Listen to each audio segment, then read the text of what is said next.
काल सर्व योग का नाम सुनते ही लोग डर जाते हैं। काल सर्व योग, शनि की साढ़सती और मंगलिक दोष, जितने लोग इन चीज़ों से डरते हैं उतने किसी से भी नहीं डरते। काल सर्व योग बहुत तरह के होते हैं। आज जो काल सर्व योग की मैं बात कर रहा हूँ वो 12 तरह के काल सर्व योग की बात करूँगा। इसको 2 वीडियो में लेके जाऊँगा। 6 में आज बात करूँगा, 6 अगले वीडियो में बात करूँगा। लेकिन ये काल सर्व किसके लिए बेनिफिट है, क्या नेगेटिविटी है और उसका क्या उपाय करके उस काल सर्व योग का भी आप फायदा उठा सकते हैं। सबसे पहले समझे काल सर्व योग होता क्या है। राहु और केतु, इन दोनों के बीच में, चाहे वो इस तरफ चाहे वो इस तरफ, बाकी सभी यदि ग्रह आ जाएंगे तो काल सर्व योग है। यानी कि आपकी कुंडली में जहाँ यह राहु केतु लिखा हुआ है उसके एक तरफ यदि सारे ग्रह हैं, चाहे वो इधर हैं चाहे इधर हैं, तो वो काल सर्व योग है। लेकिन काल सर्व योग जो है वो ऐसा नहीं है कि सबके लिए खराब है।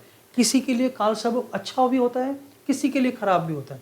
इब्राहिम लिंकन, जवाहरलाल नेहरू, सचिन तेंदुलकर, इन सब के जीवन में काल सर्व योग था, लेकिन उन्होंने जो तरक्की की उसके विषय में आप समझते ही हैं और जानते भी हैं।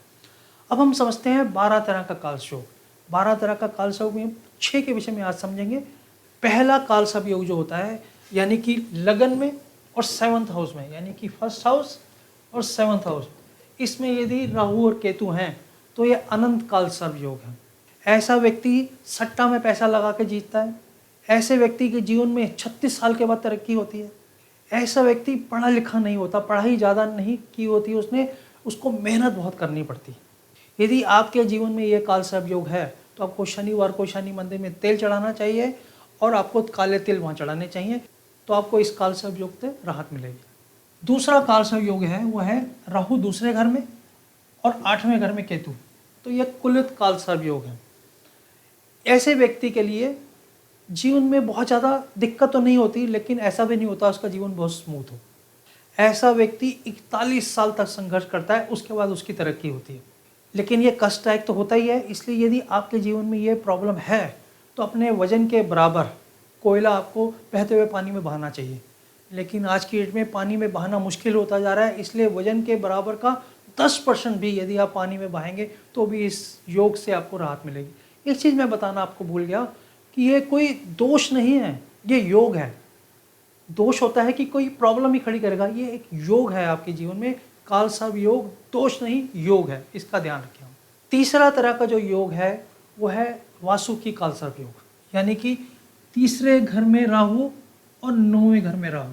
यदि ऐसा है आपके कुंडली में तो ये दोष वासुकी काल सर्व योग है। ऐसे लोग व्यापार नहीं करते, नौकरी करते हैं, धर्म का पालन नहीं करते, उनको मंदिर मस्जिद जाने में कोई इंटरेस्ट नहीं होता। इनका भाग्य बहुत देर बाद उदय होता है, पर ये शत्रु पर विजय प्राप्त करते हैं। यानी कि कोई भी इनको तंग करेगा तो ये उसके साथ उसका बदला जरूर लेंगे और विजयी होंगे। लेकिन ये नीति के जानकार होते हैं, यानी कि ये संविधान संबंधित या न्याय से संबंधित विषय में प्रांगण होते हैं। इनको एक बुधवार के दिन एक काले कपड़े में काले तिल या उड़द साबुत बांधकर उसको बहते हुए पानी में बहाने से इस योग से आपको राहत मिलेगी। उसके बाद हम आते हैं शंखवाल काल सर्व योग, यानी कि चौथे घर में राहु और 10वें घर में राहु। चौथा घर जो है माँ का घर है, दिल का घर है, प्रॉपर्टी का घर है। यदि यहाँ पर राहु बैठ गया तो ये चीज़ों का आपके जीवन में अभाव रहेगा। यह बहुत कष्टकारी योग होता है। यदि 10वें घर में आपका प्रोफेशन का घर है, कर्म का घर है, यहाँ भी प्रॉब्लम हो जाएगी। आपका कर्म करने भी, मेहनत करने का भी मन आपका नहीं करेगा। ऐसे व्यक्ति बार बार घर परिवर्तन करते हैं। यदि वो किराए पे रहते हैं तो बार बार परिवर्तन करते हैं। यदि उनका अपना घर भी होता है तो उसको बेचते हैं, फिर दोबारा घर लेते हैं। इनकी समाज में प्रतिष्ठा होती है। इस योग से छुटकारा पाने के लिए आपको वस्त्रों का दान करना चाहिए। जिसकी कुंडली में ये योग है उसको वस्त्रों का दान करना चाहिए। 5वां काल सर्व योग होता है 5वें घर में राहु और 11वें घर में केतु। राहु जो पैसे का घर है, लेकिन सट्टे से आया हुआ पैसा। सट्टे में ऐसे लोग जीतते हैं, सट्टे में उनको प्रॉफिट होता है। लेकिन ये पुत्र का भी घर है, बेटे का भी घर है, पहली संतान का भी घर है, यानी कि पहली संतान से आपको कष्ट होता है। 11वां घर जो है वो भी प्रॉफिट का घर है, यानी कि आपके प्रॉफिट में केतु की पूंछ के जैसे हिलते रहते, कभी प्रॉफिट नजर आता है कभी नहीं आता। ऐसे व्यक्तियों को क्या करना चाहिए? ऐसे व्यक्तियों को महामृत्युंजय का पाठ करना चाहिए। ये लोग स्वार्थी होते हैं, लेकिन सबसे बड़ी बात कि इनके पैसों का, इनकी संपत्ति का जो यूज़ करते हैं वो दूसरे लोग करते हैं। 7 रविवार को एकादशी का नारियल बहते हुए पानी में बहाना चाहिए, इससे उनको राहत मिलेगी। महापद काल सर्व योग, ये छठे तरह का काल सर्व योग है, यानी कि छठे घर में राहु आ गया और 12वें घर में केतु आ गया। ये दोनों ही नेगेटिव प्लैनेट हैं, ये दोनों ही नेगेटिव घरों में भी बैठ गए हैं। जो छठा घर है वो रुकावटों का घर है, राहु उनकी रुकावटों को दूर कर देता है। 12वां घर जो है वो हॉस्पिटल का घर है, केतु इनके हॉस्पिटल से जाना इनको रोक देता है। ऐसे लोग ऊंचे पद पर होते हैं। ये कुंडली में राजयोग दिखाता है, ये राज करते हैं दुनिया के ऊपर।